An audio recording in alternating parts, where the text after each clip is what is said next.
Our speaker will share his experience, strength, and hope for approximately 46 minutes. And we ask out of respect for our speaker to please remain seated until he's finished. It is definitely my pleasure to introduce Isaac.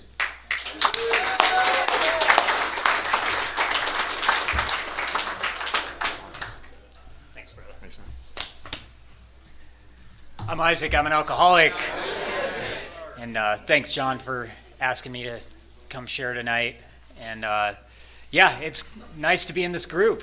I was a member of this group for quite a while, and I know a lot of you here. And it's, like I say, it's an honor, it's a privilege, and it's also just a good time to come hang out with you guys and see my friends. And because a lot of you in this room are my really good friends, and that's a pretty cool thing.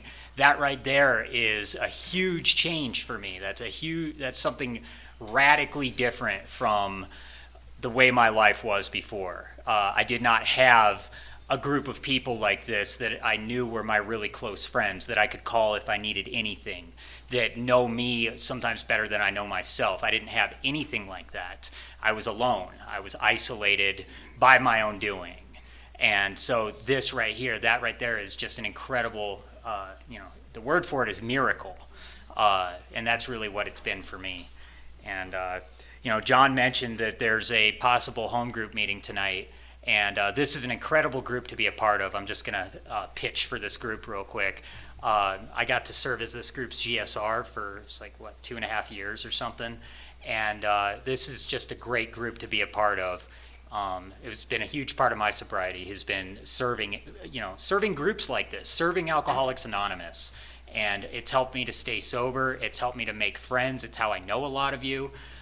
It's just been an incredible part of my life. So I can't say enough. If you want what we have, part of what we do is we serve groups. We serve our groups. We serve each other. And getting a commitment in a home group's a great way to do that. Okay, pitch over. John did not pay me to do that either. It's sobriety is something that I really did not want.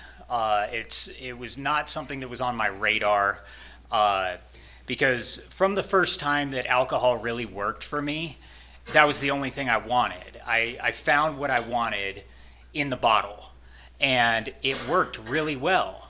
It solved a bunch of problems that I knew that I had, but I didn't know how to define. I didn't know how to put my finger on what was wrong.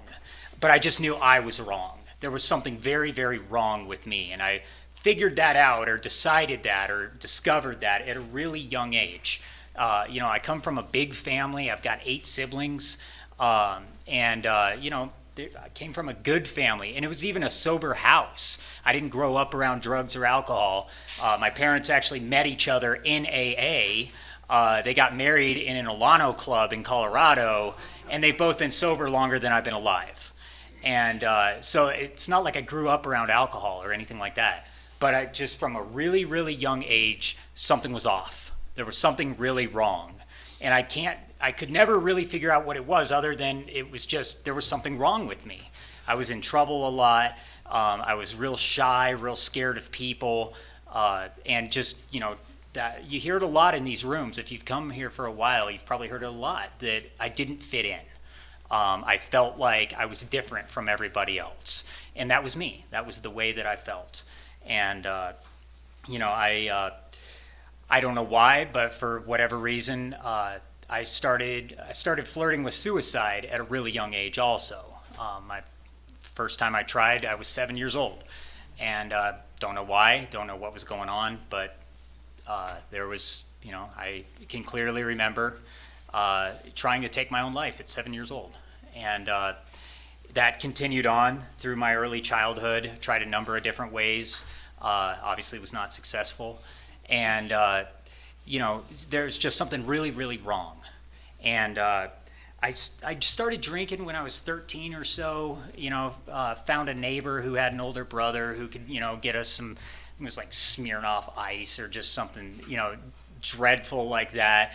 And I drank as often as I could, and it didn't have a real profound effect on me. I would drink as much as I could. I would black out. I would puke on people. I would get in trouble. All that regular stuff. And it didn't have a real profound effect.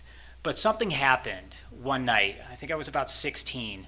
And I can remember it as clearly as if it had just happened yesterday. I was at a party. And I didn't know anybody really there. Everybody there was way cooler than me. I wasn't good at talking to people. I was sitting literally in the back corner of the back room of the house, just, wanted to be there, desperately wanted connection with these people. I wanted to have friends. I wanted to hang out, and I did not know how to do it. And I started drinking that night. And for some reason, that night, something happened. Because as I drank that night, out of nowhere, this effect came over me. And the best way I can describe it is it was like it turned the volume all the way down on my head. For the first time in my life, I honestly believe I was okay. I felt okay for the first time ever. And, I could just breathe. I could just be okay. A lot of that fear of people and, fear of what you thought about me, it all went away for a little bit. And all of a sudden I could talk to people and I could be funny and I could be cool and I could be somebody who I'd always wanted to be. And I felt like I was really connecting with people. And it was a spiritual experience. I mean, that's the language we use here in AA to describe what happens to us. And for me, it was. And that night, I recall thinking that this is perfect. I've found the answer. I want to feel this way for the rest of my life. This is it. And I set out to do that. And, there's a part in Bill's story, and I really love Bill's story, not because we've lived very similar lives or anything. I mean, I'm not a stockbroker from New York. I'm a construction worker from Southern Arizona. But when Bill talked about how, he was drinking and he was making money and, wheeling and dealing, and I had arrived, I know exactly what he's talking about, because for a while, that's exactly how it was. I was drinking, I had the job, I had the girlfriend, I had the apartment, I was playing in a band, I was doing all the things I wanted to do. Life was working, and I was drinking. And there wasn't really anything bad happening. I mean, it was good. And I really felt like I had arrived, like this is it. And to a certain extent, I felt like I had the cheat codes to life. Like if you're familiar with video games and you can enter in a cheat code and you can, power through things that would usually be difficult. That's how I felt with alcohol. Is, all of you people, everybody else, you guys go through life and you have struggles and feel bad and sad and angry and, fearful. I don't have to deal with that. I'm just drunk and I feel good all the time. And, this cycle began, and this cycle played itself out numerous times. And this cycle is that my drinking will get me in trouble, and the consequences start coming in, and I kind of bottom out, right? I don't stop drinking, but I do usually have to cut back some because, I don't have money, I don't have a job, I'm homeless. All these things happen for me. I'm in jail again.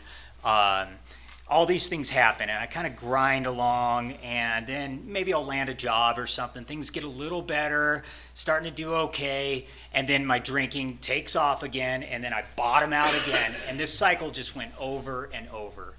And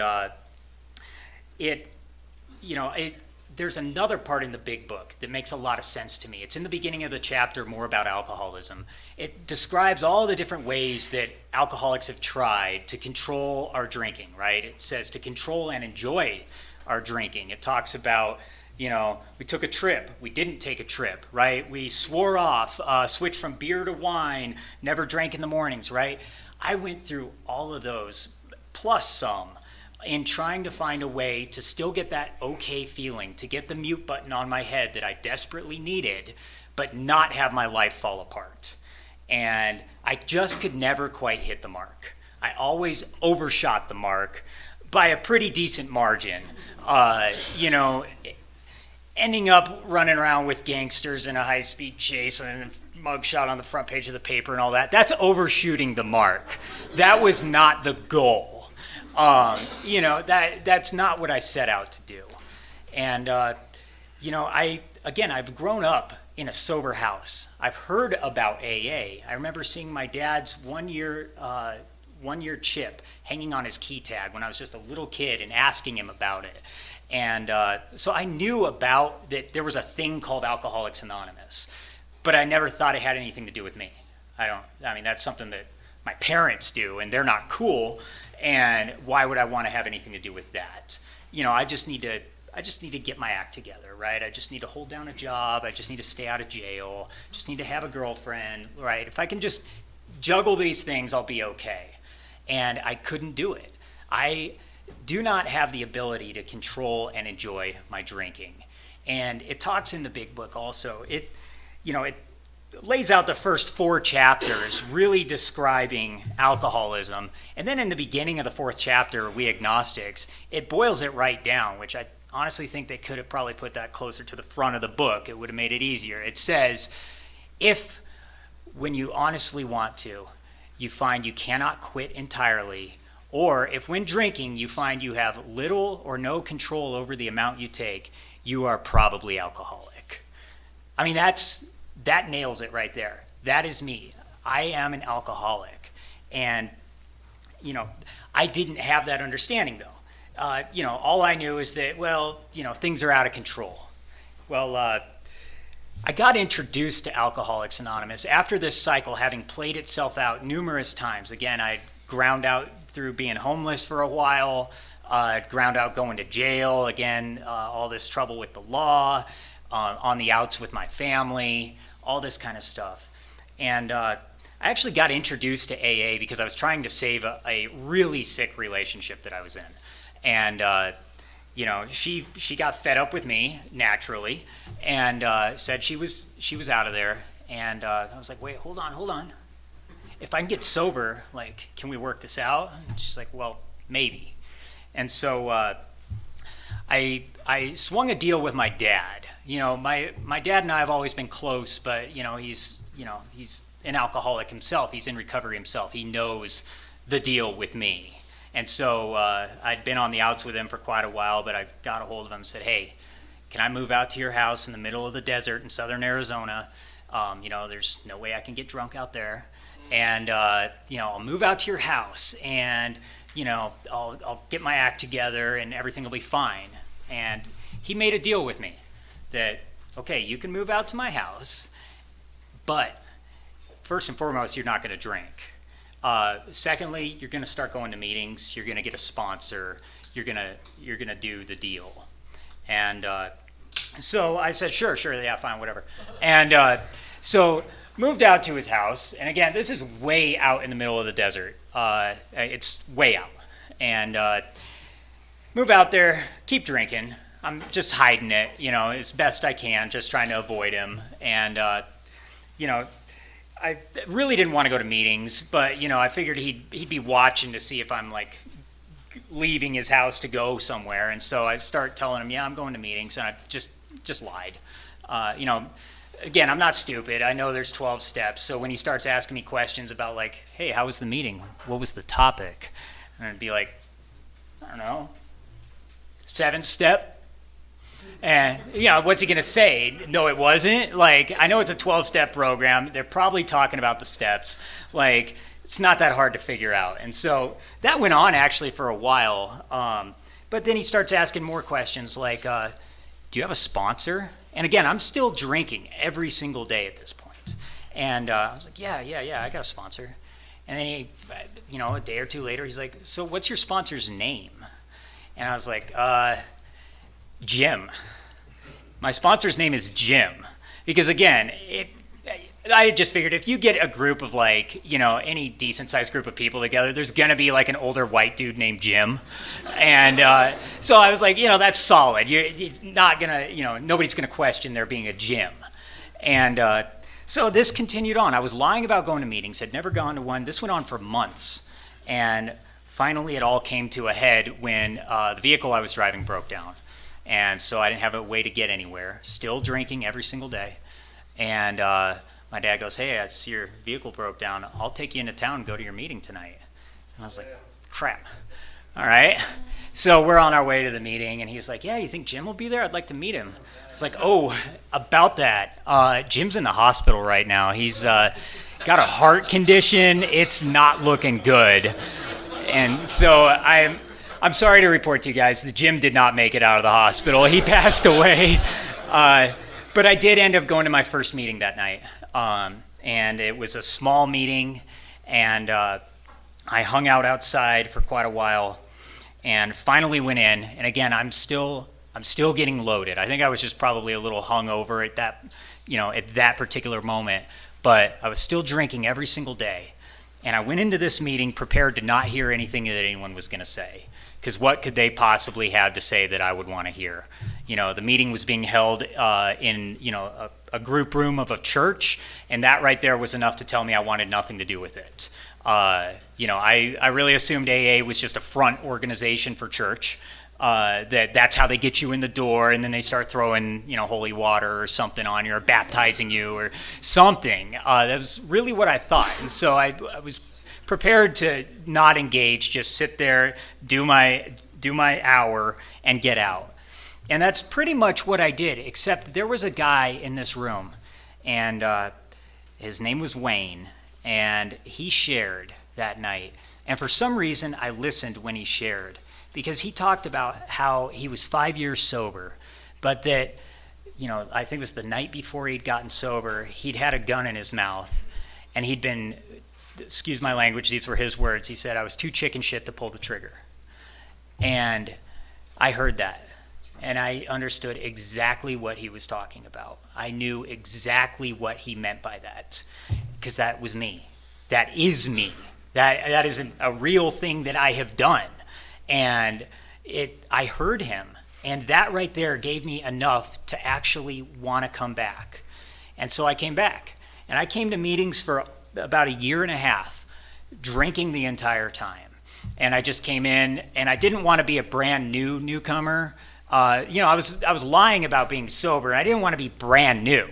So I came in, and after a meeting or two, went ahead and picked up a 30-day chip because, I don't want to be new, right? So I went to meetings, got loaded, drank in the parking lot, drank in the bathroom at the meetings, picked up chips, chaired meetings, read the readings, got a sponsor, worked steps, all this stuff, drinking and lying the entire time for almost 2 years. And that works about as well as you think. On one hand, it kept me alive. I did not kill myself during that time, and I don't know that would have been the case. Those people it's still so incredible to me, because I was totally prepared for these people to tell me to get lost. I knew at some point someone was going to call me out on it, because I thought I was pretty slick, but I'm not really that slick, right? Like, they knew. These are alcoholics, and I'm an alcoholic, and so they knew I was drinking. And yet all they ever said was, keep coming back. You belong here. Don't stop coming to these meetings. You better be here tomorrow. If you stop coming here, you'll die. And that made a huge impact on me. Because, like I said, I was ready for them to kick me out. I knew at some point they were going to tell me to kick rocks until I could get my act together. Come back when you're sober or something like that. And they never did. They just said, keep coming back. We love you. You belong here. You belong with us. You belong right there. And, I'm still so incredibly grateful to them. And, I hope it's part of my program now to never, ever try and, or whether intentionally or not, make someone feel like they're not welcome in Alcoholics Anonymous. Because if anyone had done that to me, I would be dead right now. There is no doubt in my mind. If anyone had told me I wasn't welcome here, I would be dead. And so it all came about that I'm still going to meetings. I'm still getting loaded. I'm doing a smorgasbord of outside issues along with all the drinking. And something started to happen, though, in the last few months of my drinking. And I blame you guys. I blame AA. I really think you guys screwed it up, because that hitting the mute button on my head, that turning the volume all the way down on this, which was what I needed from alcohol, it stopped working. I stopped being able to get that. A few months before I got sober, I was sitting in a car in a Walmart parking lot at 3 a.m. with somebody, doing what you do in a car in a Walmart parking lot at 3 a.m., which you get loaded in case anyone wasn't tracking that. But I remember we were sitting there drinking, and the thought came into my mind that, and I said it out loud for some reason, that this isn't going to stop. And the person I was with was like, what? I was like, all of this, it's not going to stop. I'd always kind of had a belief, I don't know where I got it from, but that tomorrow things are going to probably get better. Today's already screwed. Like, I've already blown it today. Today I got to stay loaded. I'm sick. I got to get well, all that kind of stuff. But tomorrow I'm going to wake up at a decent time. If I have a job, I'm going to go to work. If I don't have a job, I'm going to go get a job. And after work, I'm going to come straight home or wherever I'm living, and I'm not going to drink, and I'm going to do all of that tomorrow. Not today. There's no way I can do that today. But tomorrow, I'm going to do it. Maybe even next week, but definitely sometime very soon, that's going to be what I'm going to do. I'm just going to wake up and do it right. And I just never did it. And that in that Walmart parking lot, the thought came to me so loud that I couldn't drink it away, that this is not going to stop. And there's nothing I can do to stop this. It's all the bad stuff, the jail, and I'd already broken my family's heart so many times. They were done with me, basically, except for my dad. And I could see in that moment it was all happening again, and it was not going to get better. And for the next few months, no matter how much I drank or, again, partook in copious amounts of outside issues, I could not get rid of that thought. It wouldn't go away. There was nothing I could do to get that thought out of my mind. I couldn't get that okay anymore. And I drank as much as I possibly could to try and get there. And I could black out really well. I can stay up for a good week and a half. I can do that really well. I can nod off and fall over and crash a vehicle. I'm good at that too. But I couldn't get okay anymore. All the stuff I was putting in was not getting me that equilibrium anymore. It wasn't getting me okay. And it all came down to there was a Friday morning, and somehow I still had a job at this point. And I had to be at work at 9 a.m. on Friday morning.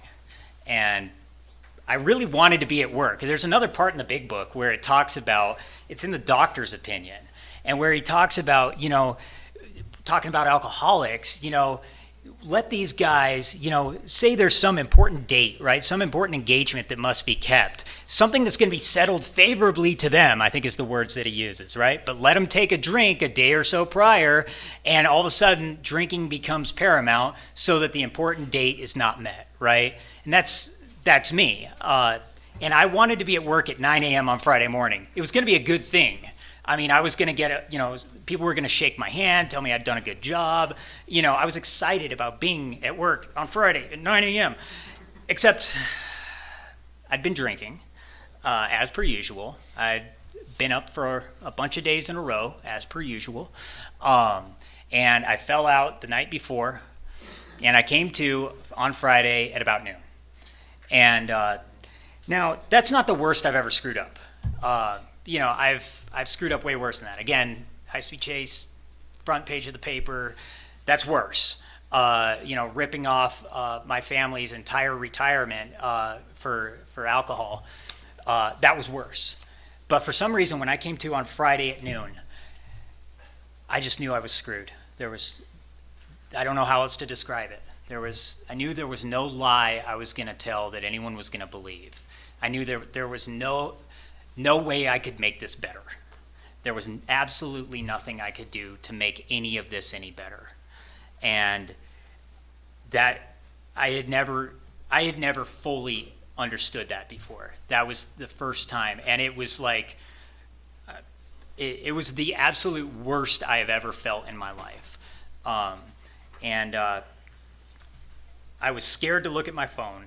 because I knew there's going to be a million missed calls on there, and where the hell are you? You're a failure. You're kicked out of the family again. I knew all that was going to be on there when I looked at my phone. So I started drinking right as soon as I realized I'd missed work, and took me like a day to look at my phone because I was just like so scared to look at it.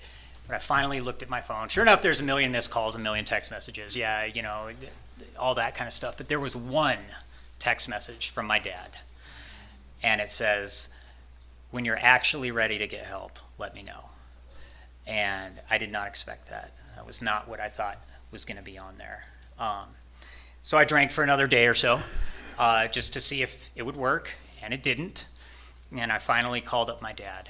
And again, at that point, my dad was sober in AA about 35 years. And, I knew that he knew. And I walked into his office. He said, come meet me. And so I came and I met him and walked into his office. And I've walked into his, wherever he's at, dozens of times, hey, I really screwed up. Hey, you probably saw the paper, can I have a job? Something like that. This time, I don't know why. I didn't plan this out. I walked in and I just said, I can't stop. And you can't stop me. And the cops can't stop me. And the people in AA can't stop me. Nobody on this planet can stop me. And I'm about to die. And this, I'm like breaking down saying this. This is the first time I've ever said anything like that. And he goes, nice. It's like, what are you talking about? This is not nice. This is the opposite of nice. But I'd been going to AA for, almost 2 years at that point. And I obviously wasn't paying that much attention because I had no idea why he would say that. And he just said, how many years I've been waiting to hear you say that you're powerless and that there's nothing you can do. And again, had no clue what he was talking about. But that was it. I mean, that was the moment where things started to change. And I'm so grateful for my dad. I mean, my dad is like my best friend. And thankfully, I ran my idea by him because I knew if I walked out of that room, I was going to get drunk. There was no doubt in my mind, I'm going to leave here and I'm going to get drunk. I've proved it to myself enough times. I'm not going to leave here and go to a meeting. I'm not going to go to a meeting, then go home. I'm not going to do any of that. I'm just going to go get drunk. And so my idea, and thankfully I ran it by him, was to take my last bag of outside issues, my last bag of dope, down to the police station, walk in, hand it to a cop, have him arrest me for a few months, and hopefully I could dry out long enough in jail to, once I got out, actually work the program for real. That was the best I could come up with. Thankfully, I ran that by him. And he was like, why don't we talk about this for a minute? Anyway, I ended up here in Prescott. We Googled treatment, rehab, literally plugged rehab into Google. And it was far enough away from home I wouldn't know anybody. And I got here June 24th of 2014, and that is my sobriety date. I drank on the way here. And that started this journey. Because I thought I knew about AA from having gone to meetings loaded. I thought I knew the deal. And yet, what I found here was something so incredibly different from that. It's so much more than what I thought it was. I really thought that this was some deal, that it's like you study it, you take a test, you're good, right? I can do that. I'm pretty good at reading books. I can take tests pretty well. I'll just do whatever we got to do, and I'll be good.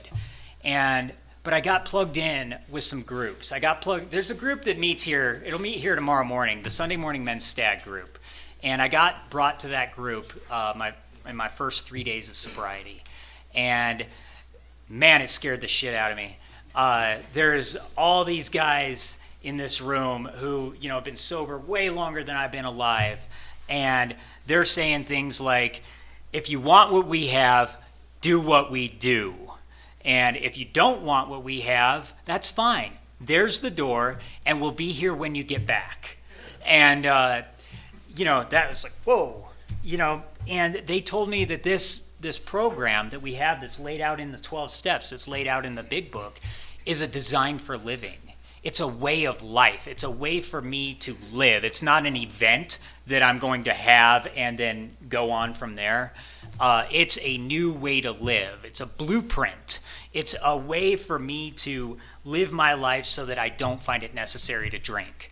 And turns out that's exactly what I needed, was an entire new way to live. And I got a sponsor, and he's still my sponsor now. And we started going through the 12 steps. And, we went through that first step. We went through, me being powerless. And, that, again, I had admitted I was powerless when I said that I can't stop and that there's nothing I can do to stop or stay stopped.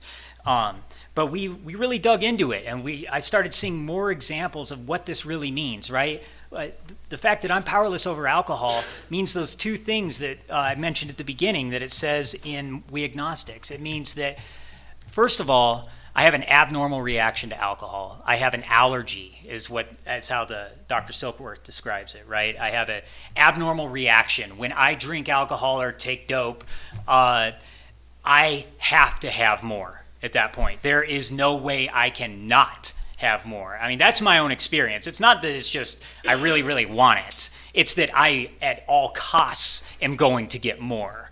Whatever the cost, I will have more. And if that means driving drunk, that it means driving drunk. If it means ripping somebody off for money, I'm going to do that. I mean, I've proved it to myself enough times. That is what I will do. I will walk 13 miles in the rain through the desert to get loaded because I did that. And so that's what that means. But that's not the whole problem. If that was the only problem, that I have an abnormal reaction that once I start, I can't stop, I would just go to detox or something, get separated from alcohol, and then I would be fine.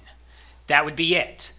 The real problem, it says, centers in my mind because I have an obsession. I have an obsession that is louder than all other thoughts, and it's what makes me start again. So not only is it that once I start, I can't stop, it's even when I've stopped, whether it's by cop or, by crashing a vehicle or whatever, or just running out of resources, even after I've stopped, I am guaranteed to start again. And that's the real problem. That is my real problem. And we looked back at my life, and I started to actually see that, yeah, this is true for me. I had an experience I'll share real quick because it's really explains to me what this means for me, what powerlessness means for me. And I'd gotten a DUI in a company vehicle, and so there went that job. There went, that it is all out the window again, right? And they held me for a few days in jail, and I finally bailed out. And I hadn't had a drink for about 5 days, and this is a few years before getting sober. And I hadn't had a drink for about 5 days, and this was after all that trouble with the cops and all that stuff. And I remember sitting my sister was letting me crash at her house, at Stella's house, and the thought occurred to me. I was depressed. I was feeling real bad. I'm in trouble again. There goes that good job. It's everything's burned down again, and how did this happen? I'm not doing drugs anymore. I've only been drinking. Everybody drinks, but here I am, and my life's a mess again.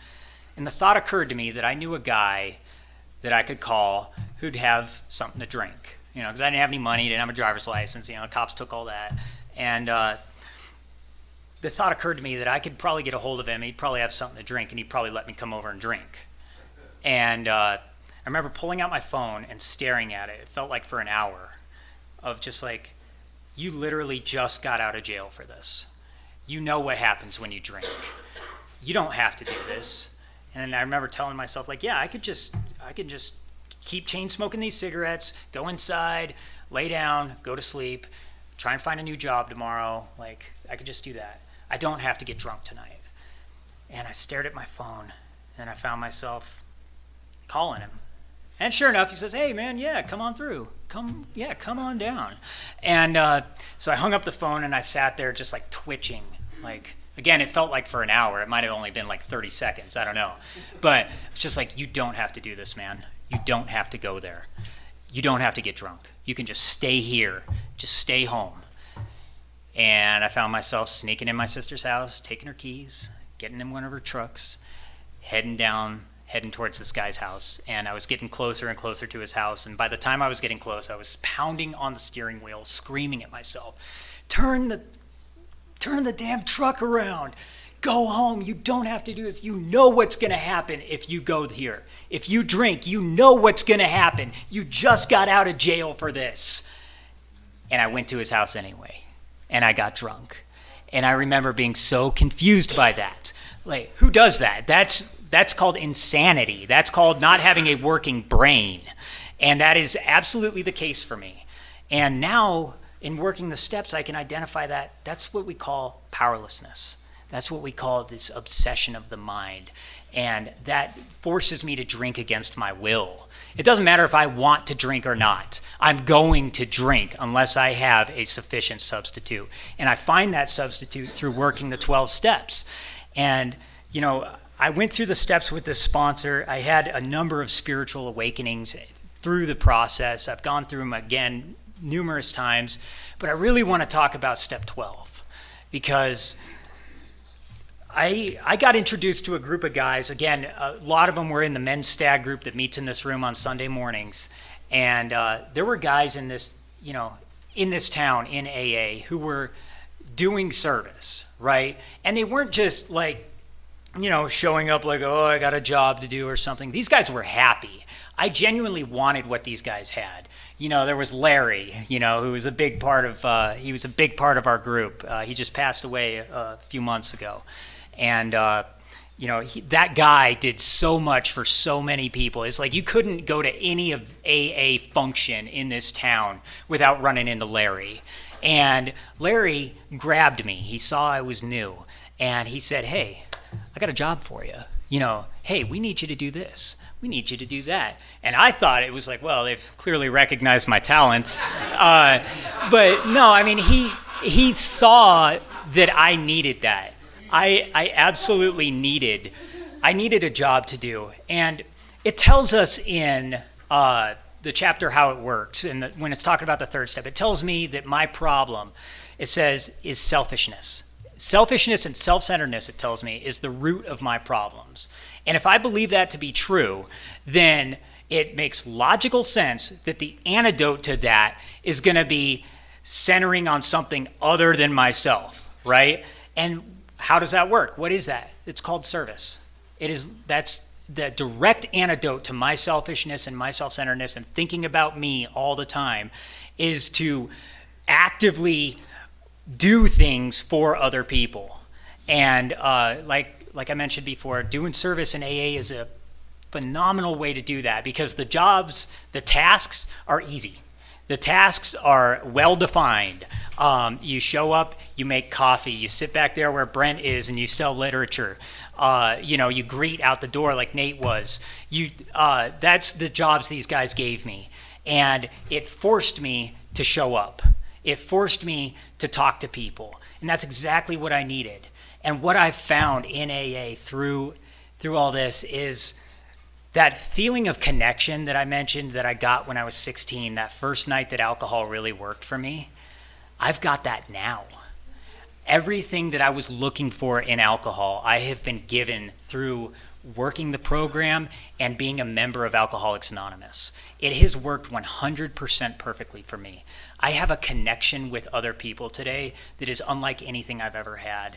I mean, for me, that is my higher power. It's not, anyway, not to get into defining whose higher power is what, but this connection that we build here in AA, that I build with the guys that I get to work with, and the guys that I get to go to meetings with, and all of that, I have been able to develop a connection that has been more than a sufficient substitute for alcoholism.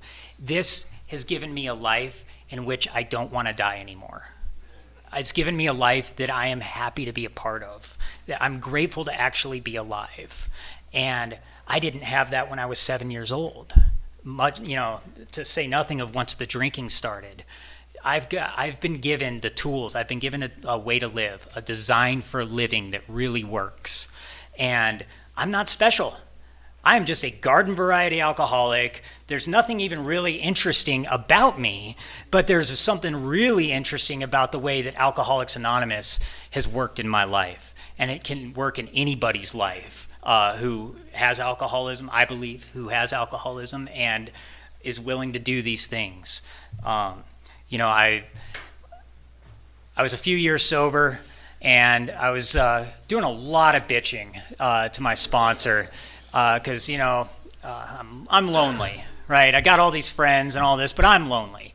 And wouldn't you know it, through doing service. Now, I'm not saying this is going to happen for any of you guys, but the way it happened for me is I happened to be doing service at the Prescott Shoestring Roundup, and I met somebody, and well, we've been together 5 years now, and we're both sober. We both do the deal, and it's the most incredible thing. I mean, I've never had a healthy relationship before.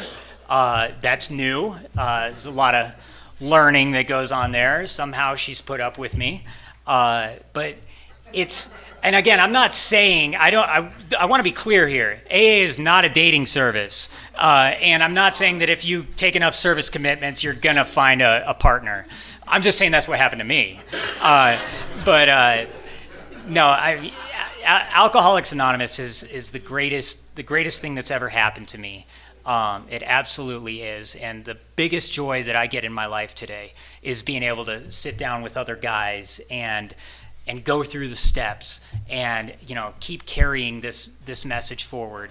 Because it was told to me like this, that Alcoholics Anonymous is quite literally a pyramid scheme.